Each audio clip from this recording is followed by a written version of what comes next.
वो कहता था मैं ये करूँगा और ये इदारे हुकूमत तुम कौन सी बातें करते हो, यहाँ तुम्हें कभी इंसाफ नहीं मिलेगा, सिर्फ और सिर्फ मेरी बात मानोगी तो तुम्हारी बचत है, नहीं तो मेरी गोली तुम्हारे पीछे ही। शादी करते वक्त क्या देखा था? उस वक्त उसने अपने आप के ऊपर एक खौल चढ़ा लिया था जो कि एक फरिश्ते नुमा इंसान का था। मैं शोहर की इजाज़त से काम नहीं शुरू किया। मैंने शोहर की इजाज़त से काम शुरू किया था, लेकिन यहाँ वो मुझे इजाज़त दे के कोयटा गया और जब वो कोयटा से वापस आया तो वो बदला हुआ था। जब मेरे कानों ने सुना कि ज़ैनब को गोली लगी और जब मैंने हॉस्पिटल में जाके देखा गोली तो नहीं है, ये तो कुछ और ही है।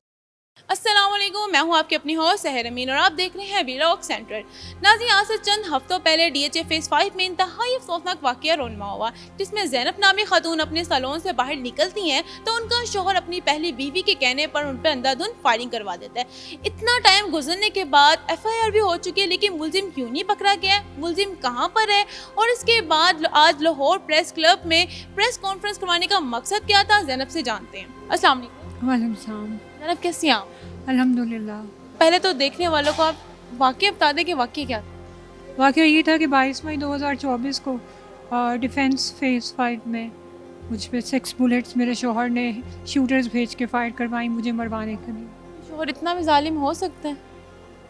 बिल्कुल उसको लगता है कि उसके पास कुछ पैसे हैं और कोई इदारा, हुकूमत, मीडिया, पुलिस उसका कुछ नहीं बिगाड़ सकती। 3 महीने से वो यही थ्रेट दे रहा था मुझे कि मैं आपको शूट करवा दूंगा, मैं शूटर से बात कर रहा हूँ, मैं तुम्हें गोलियां मरवा दूंगा। ये बताएगा, आप रिसेंटली इस वाक़ये को तकरीबन 3 हफ्ते या 4 हफ्ते हो चुके हैं, अब तक गवर्नमेंट ने या पुलिस ने आपके साथ कितना ताउन किया? देखिए, पहले तो पुलिस की तरफ से ताउन नहीं था, लेकिन जब से वज़ीर आला पंजाब मैडम मरीम नवाज शरीफ ने इस वाक़े का नोटिस लिया और DIG ऑपरेशंस को इंस्ट्रक्ट किया कि उन्हें मुजरिम चाहिए, पुलिस कार्रवाई कर रही है बट वो बहुत स्लो है और क्रिमिनल जो है, मेरा जो मुजरिम है वो बहुत तेज़ है।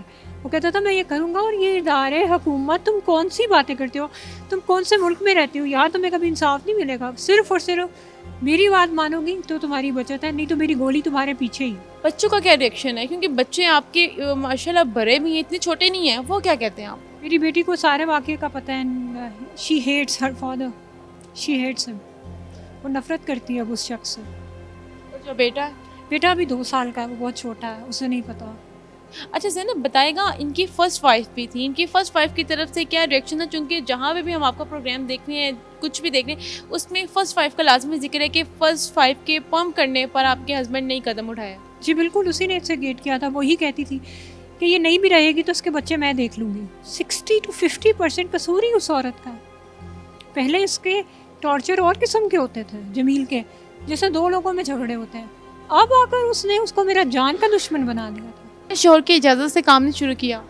मैंने शोहर की इजाज़त से काम शुरू किया था, लेकिन यहाँ वो मुझे इजाज़त दे के कोयटा गया और जब वो कोयटा से वापस आया तो वो बदला हुआ था। तो इसका क्या मतलब है, उसे किसने सिखाया? वो यहाँ मुझे इजाज़त दे के मुझे सपोर्ट भी किया उसने, लेकिन जब वो कोयटा से वापस आया उस वक्त उसका रवैया और था। मैं उम्मीद करती हूँ कि पुलिस मेरे साथ नाइंसाफ़ी नहीं होने देगी और मैं अपील करती हूँ मोहतरमा मरीम नवाज शरीफ साहिबा से कि आप एक औरत हैं और आपके दौरे हुकूमत में एक औरत के साथ जो कि वर्किंग वुमेन है उसके साथ बहुत बड़ा जुल्म हो गया है, जबकि वर्किंग वुमेन को एक तहफ़्फ़ुज़ का एहसास मिलना चाहिए कि एक ख़ातून वज़ीर आला की मौजूदगी में वो सेफ़ हैं। ये तो उल्टा हो रहा है मैडम।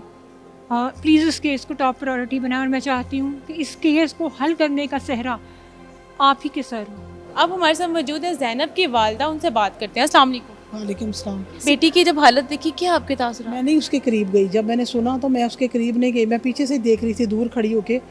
गोली तो नहीं है, ये तो कुछ और ही है। सारा उसका जिस्म, बाजू उसका लटक रहा था नीचे। कि शादी को लेकर राजी थी, क्योंकि उनकी एज भी ज़्यादा थी। एज ज़्यादा है और कोई मानता ही नहीं था। मेरे इसके फादर नहीं मानते थे, मेरे भाई नहीं मानते थे, यानी कि उसने मुझे भी ये यकीन दिला दिया कि माँ जी आप एक बात मेरी सुन लें, सिर्फ एक बात सुन लें कि मैंने ज़ैनब के साथ शादी करनी है, ये मैं नहीं छोड़ सकता, ये मेरी ज़िंदगी का सवाल है। तो एक माँ जो होती है ना, वो सबको अपने बच्चों की तरह समझती है, दूसरों के बच्चों को। मैंने कहा बिल्कुल तुम मेरे बेटे हो। तो उसने कहा अगर मैं आपका बेटा हूँ तो फिर आप चाहेंगे कि आपका एक बेटा मर जाए? मैं नहीं बच सकता ज़ैनब के बगैर, मैं सारी ज़िंदगी आपको आपको कभी ये आप इस पछताएंगी नहीं। वो दूसरी बीवी की तो बात ही ना करें, वो तो मेरी ज़िंदगी में ऐसे है कि जैसे है ही नहीं है, मैंने तो उसकी तरफ कभी देखा भी नहीं है। मैंने कहा ठीक है वो रहे, लेकिन तुम इंसाफ तो करो दोनों के साथ। उसने कभी नहीं किया। मेरी बेटी को उसने 1 महीने के बाद ही मारना पिटाई करनी, मारता था इसको।